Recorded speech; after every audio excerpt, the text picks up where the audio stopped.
നോറ അങ്ങനെ എവിക്റ്റ് ആയിരിക്കുകയാണ്. നേരെ സീക്രട്ട് റൂമിലേക്കാണ് നോറയെ മാറ്റിയിരിക്കുന്നത്. അവിടെ ഇരുന്ന് സമാധാനത്തോടെ ആഹാരം കഴിക്കുന്ന നോറയെ നമുക്ക് കാണാം. അതുപോലെ ഹെഡ്സെറ്റ് ഒക്കെ വെച്ച് അകത്ത് നടക്കുന്ന കാര്യങ്ങളെല്ലാം നോറ അപ്പപ്പോൾ അറിയുന്നുമുണ്ട്.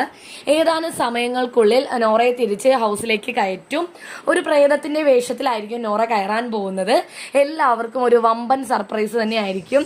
ആരാണെന്ന് അവർക്ക് സ്വപ്നത്തിൽ പോലും അവർക്ക് നോറയാണെന്ന് തോന്നില്ല. കാരണം ഒരാളെ എവിക്റ്റ് ആയിട്ട് പെട്ടെന്ന് തന്നെ തിരിച്ച് കേട്ടിട്ടില്ല ഇതുവരെ. ലൈവിൽ എന്താണെങ്കിലും കാര്യങ്ങളൊക്കെ സംഭവിക്കുമ്പോൾ ഞാൻ കറക്റ്റ് ആയിട്ട് അപ്ഡേറ്റുകൾ തന്നുകൊണ്ടിരിക്കാം. നിങ്ങൾ മറക്കാതെ ചാനൽ സബ്സ്ക്രൈബ് ചെയ്ത് വെക്കുക.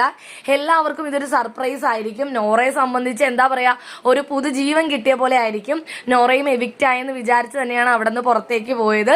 പക്ഷേ സീക്രട്ട് റൂമിലാണെന്ന് അറിഞ്ഞപ്പോൾ നോറയ്ക്കും ഒരു സമാധാനമായിട്ടുണ്ട്. വീണ്ടും തിരിച്ച് കയറ്റും എന്ന് മനസ്സിലാവുമ്പോൾ നോറയ്ക്ക് ഇരട്ടി സന്തോഷമാവും. അതൊരു ഇരട്ടി മധുരമായിരിക്കും. ചിലപ്പോൾ കപ്പടിക്കുന്നതിനേക്കാൾ സന്തോഷമായിരിക്കും നോറയ്ക്ക് തിരിച്ചു കയറാൻ പറ്റുക എന്നുള്ളത്. നമുക്ക് കാത്തിരുന്ന് കാണാം.